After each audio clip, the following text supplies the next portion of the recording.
नमस्कार बच्चों। आज हम कक्षा 7 का व्याकरण का पाठ 1 भाषा, बोली और लिपि पढ़ेंगे और समझेंगे। भाषा क्या होती है, बोली क्या होती है और लिपि क्या होती है। तो सबसे पहले है भाषा।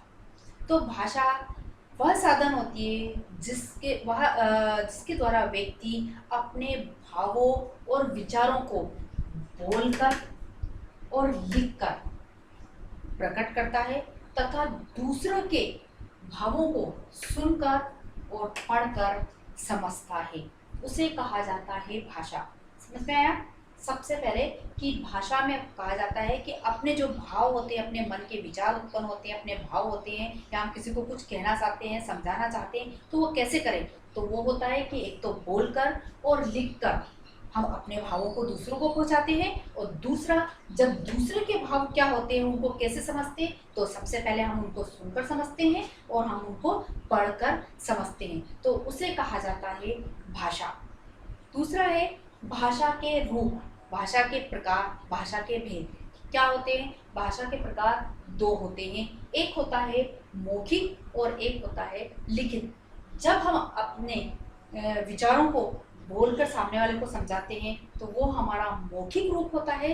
और जब हम दूसरे के विचारों को समझते हैं तो वो लिखित रूप होता है। जब पढ़ते हैं, जो उसका लिखा हुआ रूप होता है, और उसे हम जब पढ़ते हैं, समझते हैं, तो वो उसका लिखित रूप होता है। एक मौखिक, जब हमने सामने वाले को बोलकर अपने भावों को बताया, और एक वो लिखित रूप जिसके सामने वाले विचारों को हमने पढ़कर समझा। तो भाषा के ये दो रूप होते हैं। अब आता है कि भाषा और बोली क्या है। भाषा और बोली किसे कहते हैं? कि भाषा को तो आपने समझ लिया कि भाषा वो होती है जिसको बोलकर, लिखकर, सुनकर, पढ़कर हम समझते हैं, अपने भावों को अपने भावों और विचारों को दूसरों को समझाते हैं, और दूसरे के विचारों और भावों को हम समझते हैं। तो ये भाषा हो गया। अब ये बोली क्या है? तो बोली हमारा भाषा का क्षेत्रीय रूप होता है। भाषा वो होती है जो देश की भाषा होती है, चाहे वो अंग्रेजी हो, संस्कृत हो या हिंदी हो, तो ये हमारी भाषा होती है। लेकिन जब एक सीमित और छोटे क्षेत्र में जब वो बोली जाती है, जो बोलने वाली भाषा होती है, तो जो यदि उसका जो क्षेत्र यदि सीमित होता है तो वो वहाँ पर भाषा ना कहला के वो बोली कहलाती है।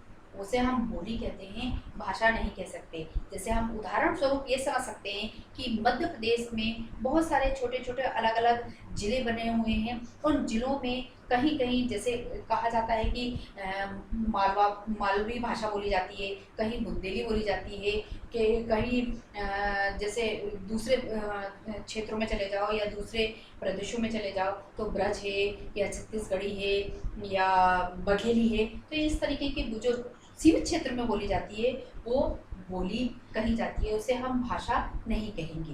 तो यह आज हमने जाना भाषा और बोली के अंतर को हमने समझा।